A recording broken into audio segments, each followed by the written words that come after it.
ग्रामी जाऊ ही पाटील लक्ष्मीने धंद झाले सत्ते पुढे काही न चाले येथे याची पाठ दृष्टीने पाहू लागले प्रयासाने निष्ठाराम तो घेऊन नैवेद्य आला ठेवला इच्छाराम त्या नैवेद्याची महाराज बोले आपणाशी खातो खातो अनिशी असे बोलशील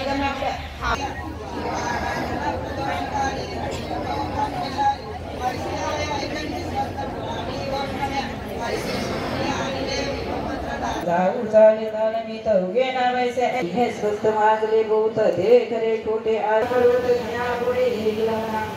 करावे शिरा वाढवावे नाचरी सोडवावे पाटील नाम आपले हेच बक्षीस गावी मागले उदंड दयाच्या पाणीचे गाणी वाणीचे चाळे मनीना आली शून्य कदा मारुती म्हणाला तयावर अरे रामा गेला साचर उसावला जवळ असे भास्कर म्हणे पोराची नका मारू समर्थासी या उसाने आज दिवशी हे एबीपी माझा उघडा डोळे बघा नीट।